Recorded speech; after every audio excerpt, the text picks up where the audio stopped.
Hey, what's up guys? Hope everybody's doing well and having a great day. In this video, we're going to take a look at a rogue wave that occurred down here in the South Pacific a couple of days ago. You're going to see it enter a building very aggressively. I'm going to take you to the location here on Google Earth. I'm going to show you the rogue wave here in just a second as it went right inside of a building with people standing inside. And speaking of rogue, what about rogue dates? We've been talking about timeline manipulation and quite possibly the blending of timelines.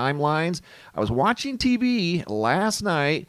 This came across the television. I was watching a show that included some sort of a outdoor security camera. I've seen outdoor security cameras with wrong dates before many times, but I have never seen one 10 years in the future. This is what it said. I paused the TV, went over and took a picture of it, and as you can see, it clearly says May 1st of 2034. Are you serious?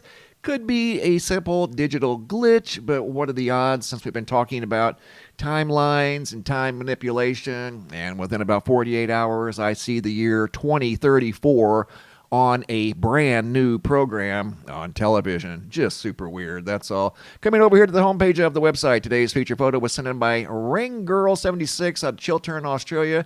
Bright pink sky. I did not do anything to that photo except put her name on it. Very cool photo, once again, out of Australia. Checking in on the GOES X-ray flux over here at the Space Weather Prediction Center.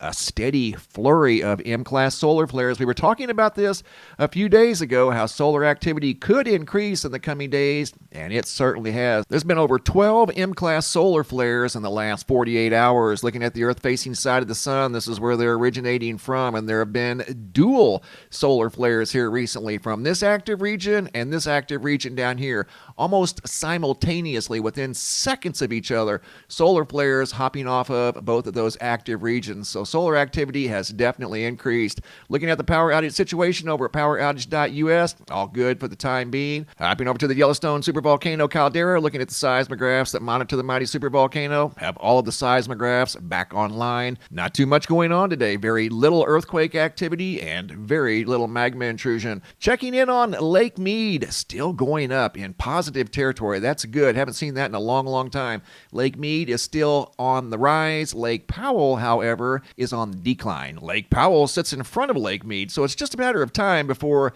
Lake Mead starts to see these small negative numbers like they're seeing up at Lake Powell, because once again, Lake Powell is in front of Lake Mead on the Colorado River. But for the time being, Lake Mead continues to rise, and it's because of the repetitive atmospheric rivers that have been occurring off the Pacific Ocean. And you can see there's one right now bringing moisture to Nevada, and Lake Mead sits right there. So much needed rain for the southwestern United States. Looking at the countdown to the April 8th, 2024 eclipse, 74 days and 15 hours away. We're waiting on that 10-day forecast, and then I'll tell you guys where we're going to go. We're going to be recording live from the path of totality during the eclipse of April 8th of 2024. I want to take you guys now down to the South Pacific, the Roy Nemur Marshall Island area. This is where they test a lot of weapons. They have down here for years, and they still do to this very day. The rogue wave overtook the island right here, and if I'm not mistaken, it went in one of these buildings you see right here closer to the coast. It penetrated a set of double doors. It was quite dramatic. You're going to see video footage here in just a moment. Over here at zoom.earth, looking at the weather conditions for the night this occurred, January 20th of 2024, and you really don't see any cyclones in the area or anything like that would have caused a rogue wave. Weather conditions for this part of the world look very typical for this time of year. In fact, there's no cyclones in the area. Again, this is the location of the rogue wave that occurred on Saturday night, January 20th of 2024. And here's the rogue wave. The video was taken by Eric D. Hansen. He goes on to say that the island was struck by several substantial waves on Saturday night. It was not a tsunami. The powerful waves, driven by cyclonic surges in the open sea, affected the island located in the northern part of the Marshall Islands. And that would be right up in this area here. This is the northern part of the Marshall Islands. So here's the video that was taken by Eric. It's dramatic footage of a giant wave coming through those double doors. Check this out. And according to reports, those waves did a substantial amount of damage to these structures on the island. So it's going to be a long time getting these things repaired, back up and running. Notice here in Eric's video, right before the water makes contact with the door, you have 3 individuals standing outside that see the waves coming, and they attempt to get inside before the wave makes contact with them and then the structure.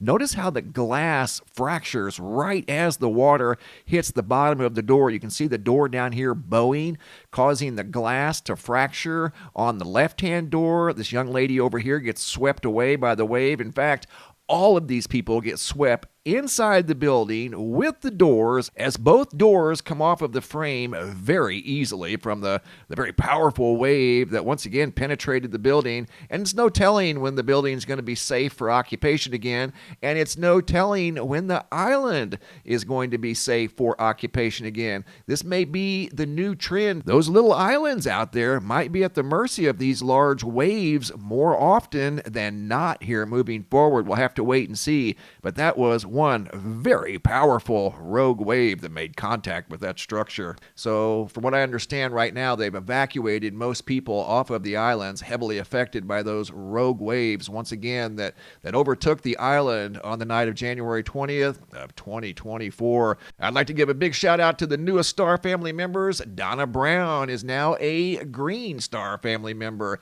Linda Gardner, We Could Be Giants, Natalia, and Fred Lee M., who is also now a Green Star member. He's been a Star family member now for 2 months in a row. Thank you guys. Really appreciate that. Keep the photos and videos coming. If you guys have any photos you'd like to share, you can send those to reports at MrMBB333.com. If you guys have any videos you'd like to share that are too large to attach to the email, come over here to the homepage of the website. You can always find a link down below in the description box. Look for this red banner that says, have a large video. It's a Dropbox. Drag and drop your video into the Dropbox. Please include your first name, date, and location, and I'll take it from there. Thanks for watching. Have a super day, and be safe out there.